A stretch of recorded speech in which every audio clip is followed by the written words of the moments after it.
This episode is brought to you by White Cloud Coffee Roasters, where every bean tells a story of adventure and passion. Nestled in the heart of Idaho's mountain wilderness, White Cloud has been mastering the craft of coffee for more than 38 years, bringing the spirit of the outdoors into every cup. Discover the difference in their premium beans, meticulously roasted to capture the essence of the mountains. From robust, full-bodied classics to creative flavored blends, White Cloud coffees are designed for you to appreciate the subtleties of premium coffee.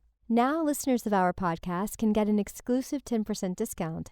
Just use the promo code CREATIVITY at checkout. Visit whitecloudcoffee.com and use the code CREATIVITY for your 10% discount. Start your adventure today. Journey to whitecloudcoffee.com.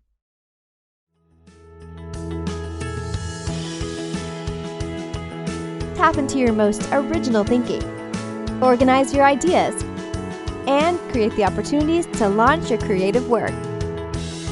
Unlocking your world of creativity with best-selling author and brand innovator, Mark Stinson.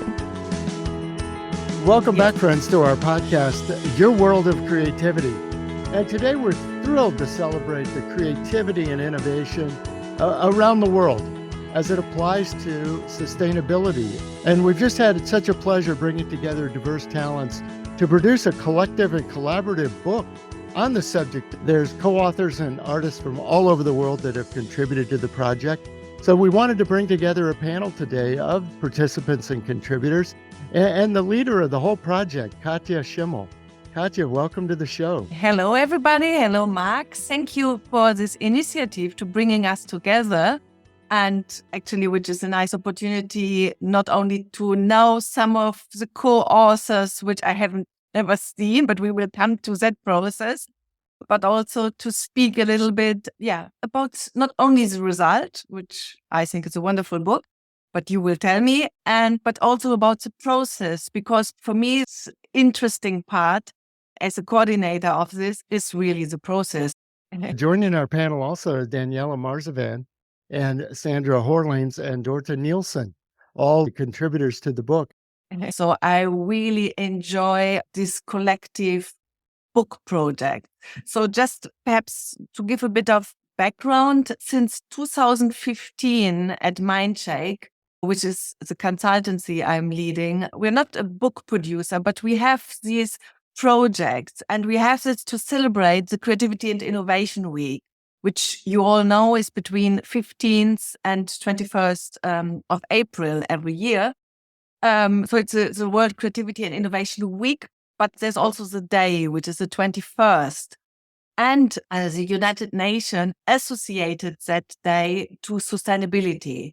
So as we do these projects to celebrate creativity and innovation since years, the last year we thought, okay, what would be nice for the next year? And as we were also researching a lot in sustainability and concretely in circular economy, we thought, okay, let us associate creativity to sustainability as the 21st is doing in the celebrations. So that's the reason that we launched the book on the 21st of April. And so the title for the book came up, which is Creativity for a Sustainable Future. And yes, and then it's always a question, okay, so who could write there? Who what we want to have in the book? Of course, the first thing is always what I'm doing, but also with friends and collaborators from other books. So who do we know who has something to contribute with, obviously? So we have always a little group of people, but then comes the snowball effect. And I have to say, Daniela this year was super active. I think probably the combination was some people which already worked with us in book projects. Others came through the initiative of the ambassadors from the Creativity and Innovation Week, where I am the ambassador for Portugal since last year. So I thought, that's a wonderful opportunity also to invite I invited all of them, the European ones, and some went in. And so that was one part. And then Daniela came and said, "Oh, I'm on this wonderful conference, Daniela. Do you want to explain how you did the connection actually with Mark and Sandra, who are here? And I did the connection with Dorte, who is here." And Daniela, Katja has talked about a snowball effect. You are the snowballer of networking. You really created quite a snowstorm of contribution. Thank you. Yeah, I love snow and snowballing.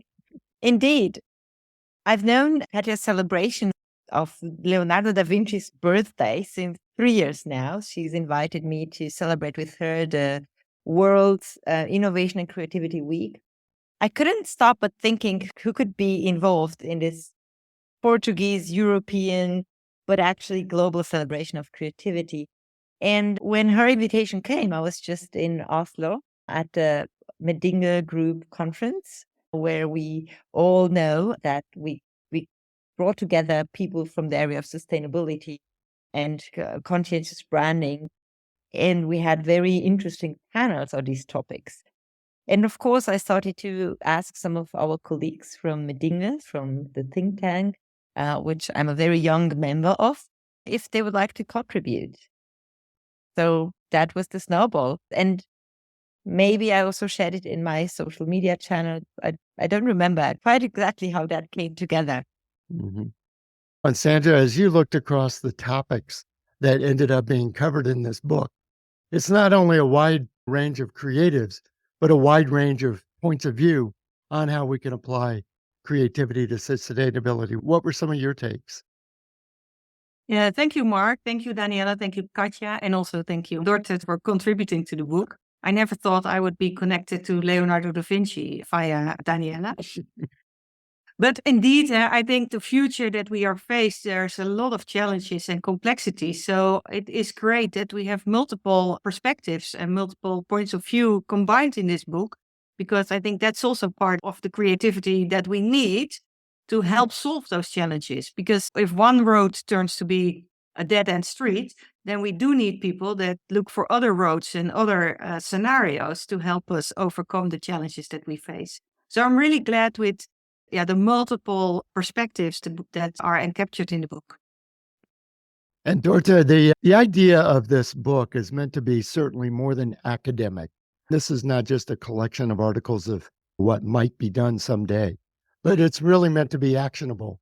Did you find these articles and these chapters to be practical and actionable?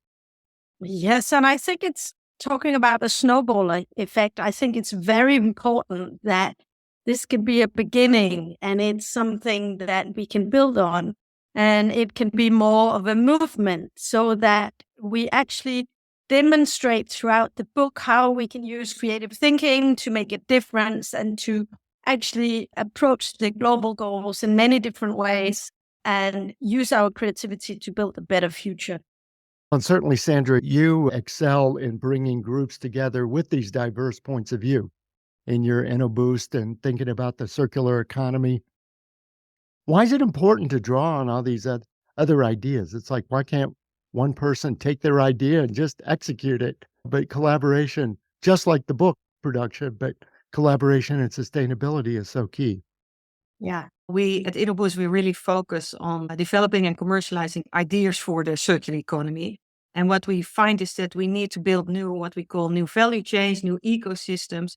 You need to really understand not only how to bring something to the market, to make it relevant for end users, for consumers, and irresistible for them, but to also consider logistic processes, to consider where does the material come from, but also what could raw materials be used for once the product gets to its end of life. Can we create new value from it?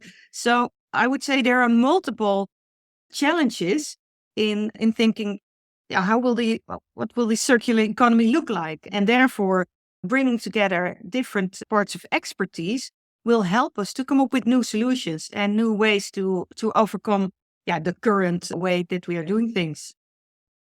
Well, Daniela, you mentioned Medinge and the think tank and other symposia that you've been a part of. You've been exposed to so many of these creative ideas.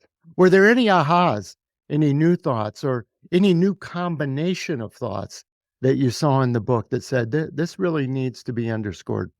suddenly, as a academic, I'm always moving between the world of practitioners and academics, right? So one of the things that was really decisive during my PhD, when I was really like putting my head very deep in the academic world, was wow, there is so much in-depth academic knowledge that is so coded and so difficult to read and understand for people that are out there thinking, let's say, more horizontally than vertically, being like this generalist, a little bit of everything, but nothing too deep, but actually are really able to get things done. And back then, I remember I thought we really need much more activities or much more initiatives that help us bridge these two worlds. And now coming to the book, to me, it's incredible to look at the summary of the book at the introduction, right? And then I see articles that are very academic, the one of Emilia Duarte or Violeta Clemente. These are professors in design. These are women in this case that have brought that are bringing huge value to the academic discourse and are very critical in their way of assessing what is happening in this field. And on the other side, I read very practical applications, such as Creativity for Sustainable Cities from José Carlos Mota, who is writing very practically about what can be done. And of course, Sandra's approach from her perspective, my story, which is totally personal, something about in the chapter Lessons Learned and Personal Views. To me, this stands out from the book that you open the initial introduction and you read maybe a little bit through who is actually participating in this book. And you have this very radical approach to bringing together academics from a very far academic spectrum and practitioners from a very, let's say, far practitioner spectrum. And this is courageous and daring from our editor to actually bring together these perspectives. And the glue that brings them together to me is the art and the graphics and the graphic artistic expression. Yes, I definitely want to pursue that in a moment. And Dorte, your chapter is the call to action. It's a call to creatives. Do creatives need to be called, or are we just needing to hold up a beacon and say, everybody come this way? But what is the call to action to creative thinkers around the world? Yes, so I think a call is necessary. I work with a lot of very highly creative people, and we have these amazing skills that are now skills we need everywhere in business, in private life, in organizations, everywhere. But actually, we have the skills of being able to make a difference. And I think a lot of people might be using their creativity in their work or in their life or during their education. But I think it's a call to actually use your creativity to make a true difference is really important. And what I'm finding through the initiative, Our Sustainable Future, where we combine creativity and ideas with imagination and the Sustainable Development Goals, is that people feel inspired, they feel creative, and they start to think of new possibilities, and we start to see new ways forward, new ways of thinking, new ideas. And I think we need hope. We need a little light. We need a little call. And when we see that, then it's also possible to make the change and hopeful. And hope is not enough. It's also about acting and doing something active towards a different future. Well said. And Katja, Daniela mentioned the art, the design of the book itself, and the design and art contributions were key to bringing this idea, both, I guess, the content, but also the illustration and the reflection visually of the ideas. Tell us about how that came together. Yes. No, I will come to this just to comment here on Daniela's appreciation. She found it kind of, you said, risky or courageous to bring together these two worlds. Actually, for me, it was natural because this is my world. It is academic and it is practice. The focus on finding authors which are interesting and interested in the book were really diversity. So to have both, to enrich readers, the academic ones with more practical approaches and projects which are implemented and not only theory and conceptual. And on the other side, the more practical part, really with new visionary approaches. Yes, just to comment that and to put that in place. About the design, of course, the title gives us clues about the design, because I think content and form has to be coherent. So if the title is creativity for sustainable future, we have the creative part and we have the sustainable part. First thing, the designers is a duo. There are two people. They always work in collaboration, which is really interesting. One starts, the other take over.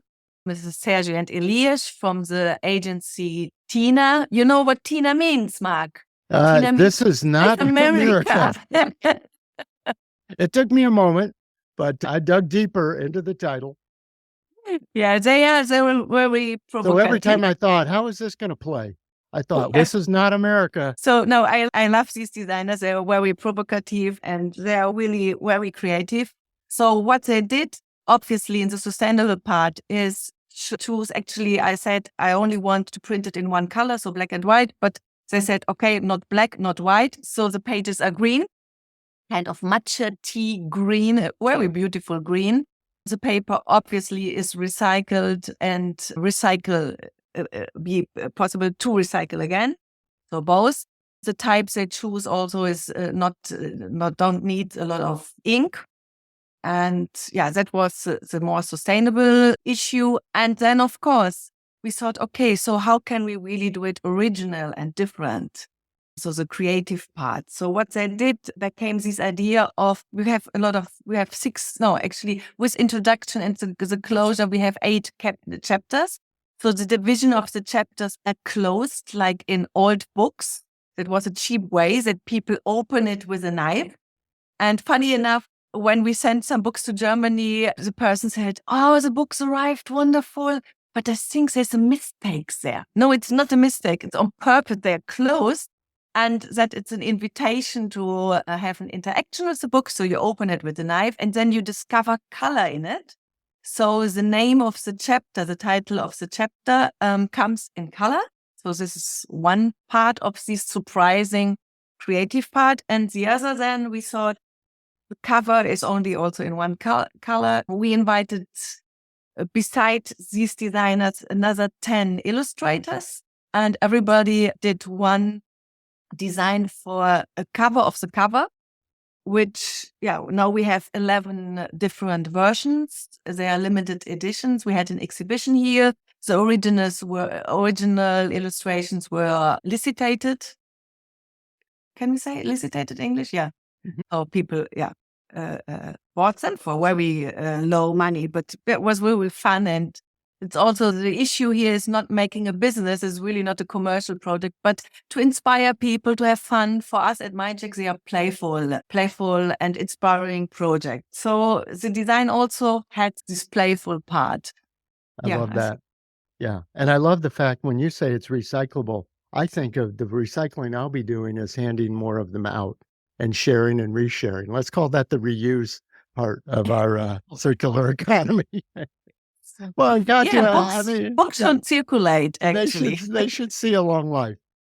Yeah, this collaboration you across cultures, across disciplines, it can be very rewarding. I like Zoom calls and panels like this, where we just touch different parts of the globe. But it must have been challenging for you, spinning the plates, trying to gather all the material, working across both disciplines and time zones and everything else. What were some of the learnings you have from trying to develop these collaborative books? After every collective book project, where I actually have a lot of work, I always say to my husband, that's what last time that I did it. Giving so much work to coordinate all these people. And then somebody is always late and so on. Next time I write a book alone, because then I only have to deal with myself. But then I think, it's so boring to be with me alone. And it's not, these books project should inspire me. So it's giving me a lot. I read with a lot of attention every text. Sometimes I give feedback and there's a dialogue between. me and the authors, between the authors also. So it gives a lot of work, as you say, 27 authors coordinate that, timings, standings, etc. But the outcome, I think, is so much richer. And it's a process so much more interesting for me as somebody who is working. Mindshake's mission is to shake minds in organizations. But my mind also has to be shaked. Yes. So I need this to get inspired, to be able to inspire others. So I think that's why I'm still on it. This is a collaborative project. Yes. So how's the other feeling in that? Yeah, Sandra, how was it to watch the whole process unfolding for you? It was very easy for me, Mark, because I only had to do my own chapter. I was thinking the same thing. What's so hard about this? Yeah. So it was really doable and therefore very easy to say yes to the initiative. And I loved it because Katja did have like a process, saying, can you first define what you're going to write about? And so set together the summary of the content of the message that you want to bring across. And then she challenged us to really write it in so many words. And so for me, that helped to also get my head around the concept and the way that I could bring my message across in the book. So that was very helpful. That's good.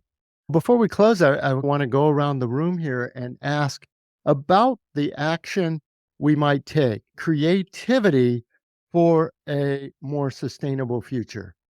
What is the hope, Dorte? Where can we take this idea of creativity applied to sustainability? I think what is so beautiful about this is it's very universal. So I think there's a lot of hope in the fact that we sit in different continents, in different countries, and we can work together. And the sense that people are working and thinking and moving in a direction is really exciting. And I think this is also what the book displays, that in everything from academia to practitioners to students to companies, it's actually something that's necessary. So for me, this is a hope and a light and a beautiful piece of inspiration for building a more sustainable future. Great. And Daniela, where do you think we can go with this idea? If it is a call to action, where can creatives make more impact with sustainability? In the dialogue. It's in the dialogue. I was thinking at Katja's process, basically, of editing the book, and I was invited in many books to be a co-author. And it's such a big difference to have a designer with a designerly mindset and way of thinking and a creative way of thinking, coordinate the book and engage with each one of the authors in this dialogue. That to me, what I take from the book as call to action is really engaging in dialogues that go beyond words and engaging in dialogues between worlds. And one of the most beautiful dialogue I had was at the exhibition with the illustrations. So the illustrations, the 10 illustrations that are presented at the end of the book, they have such a strong message. So you feel so strongly about what message is conveyed in each one of those illustrations, that it's a dialogue. Very good. And Sandra, I think I just found myself saying creatives as if we only meant writers, artists, sculptors, painters, musicians. But what about the creativity within companies and brands? This has been a big focus of yours. Where can we bring more light to that kind of creativity for sustainability? I recall one of our previous calls, Mark, about creativity. And I come from a creative agency background, but then I was always in the planning or in the account department. So it felt like it wasn't my domain. And over the years, stepping into this whole sustainability area and understanding that we need new ways of thinking, people that challenge the ways that we do things currently, people that look for beauty, people that are really great at analyzing, that all is part of creativity, you could say, because an endless source of energy that feeds into solutions that we have to come up with together. So for me, creativity is not only part of the domain of the creatives, but it is a power strength within everyone in big corporates to say, okay, what can I do to spark that change, to join that change, to enable that change, to nourish the change? Yeah? Because we all have a role to play there. And that's also why in my chapter, I invite as many people as I can to join me in the circular economy. Because if we can really keep 30% of materials within the economy, then we can impact climate change. There is really something doable that we can all achieve together, creating a better world for us, a livable world and a thriving world, both for people as well as for business, and obviously also for nature. So that's where my call for action is, not only to people that call themselves creatives, but to everyone in the world, being a citizen or a professional. And we are both, but in each role that you have to play, that you say, what can I do to really step into the new future? Yes, I echo that. And in my chapter, obviously drawing on many of the interviews I had done on podcasts, but I think many people thought that sustainability is only in this industry or this sector. But yet we were able to find, 9 or 10 different sectors, from housing to agriculture to manufacturing to environmental and so on, where creativity, just thinking differently and innovating, could bring about a positive impact. I think I echo that call that says, wherever you are, whatever department you're in, you can have a contribution for sure. Katja, thanks for your leadership and your editorship and your design leadership on this book. And I know people who want to get a copy. Where can we find the book and get the word out? At the moment, the book is online available. We have a shop. It's on the website for Mindshake, which is www.mindshake.pt, which is Portugal. And then you click on shop, and then there are different books. And then you can order it for the price a bit lower than in other shops. So we also will have it in WOOC, which is a Portuguese but international online shop. And we also have it in some real shops in Porto City. But then when we are going to Lisbon, we take to some Lisbon shops. So it's mainly online. Yeah, that's the way we'll put the links right in the show notes so people can find the links. Exactly. And it sounds like it's a good excuse to come to Porto and go to various bookshops. Yeah, you're very welcome to come here. Actually, what I just thought about when I heard your comments about how to put creativity and sustainability in practice through the book in concrete. This is our 5th book. And that's a book which, we had a short time now, 1 month since the launch. And it's a book we sell best from all the others, which is all about creativity and innovation with different approaches. One is a dialogue about creative thinking. The other is how spreading the virus, etc. But I think that shows the urgency, and that people really want to know. They want to follow the call for action to applying their creative potential to sustainable issues. That's why I loved so much the text from Sandra. Actually, when we were writing our text also about circular economy, we put some theory there. And then I thought, no, we don't need that. Sandra did it all. She wrote, so we started with a concrete project in circular economy, because Sandra's text is really wonderful. It's a kind of letter to the reader and a call for action. I think that's really wonderful. And perhaps I don't know if you want to do more questions, Mark, but I think one of the message I want to leave at the end of our conversation is that creativity in the context of sustainability really acts as a catalyst for innovative solutions for a better world. So that's how I see it. And different ways, different domains, and well said as a conclusion. Give a little contribution to that's good. That's right, just a little bit. Yes, Sandra. So, Mark, you interview us in this podcast, which is typical what you do, and you also bring together people with creative minds or creative solutions. Or How have you been experiencing this process? Could you elaborate a bit on that from your perspective, being we know you as a podcaster, but now we also know you as an author. You're right, Sandra. What I enjoy about the process is being able to connect the dots with so many different people and to say, I never thought of it like that, or I have such a US-centric point of view. I wonder what they're doing in the Netherlands. I wonder what they're doing in Portugal. And then having been to Copenhagen, I say to myself, wow, that's not how I experienced it at all. This is so much different and better.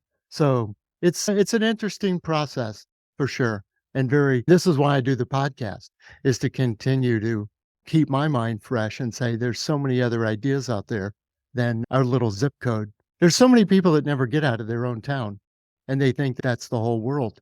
It's a big world. So for sure. Thanks for asking that.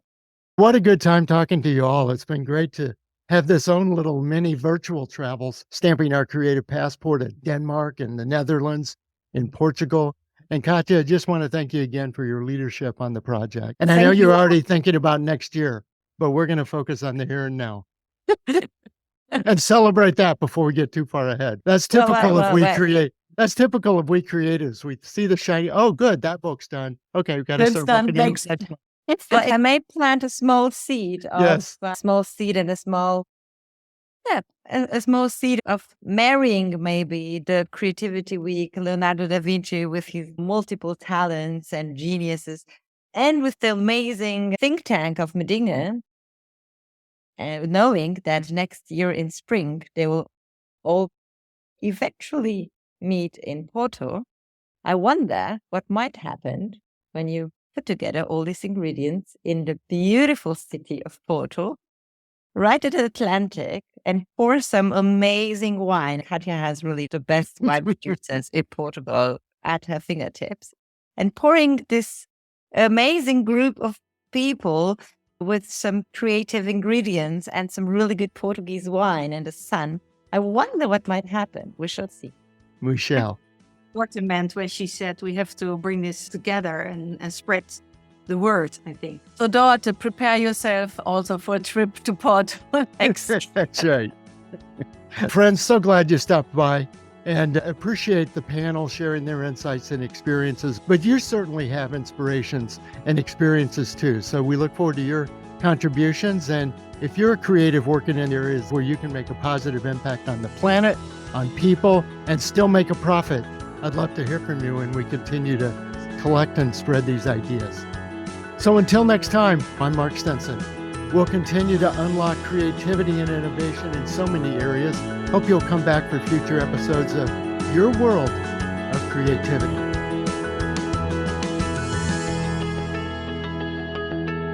Unlocking Your World of Creativity with best-selling author and brand innovator, Mark Stinson.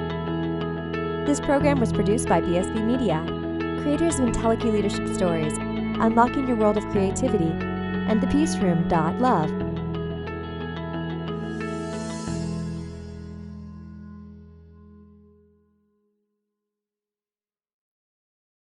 Are you an author who's tired of the long waits and low royalties? Exact Rush is here to change the game. We specialize in publishing with precision, and we get your book to market in just 3 to 6 months, not years. But we're not just about books. We also support your photography, web design, and content creation needs. Our focus ranges from spirituality to pop culture, and we're excited about our diverse lineup of upcoming releases. So if you're ready to keep more of your hard-earned money and get published faster, Exact Rush is your ticket. Visit exactrush.com and turn your creative dream into a profitable reality today.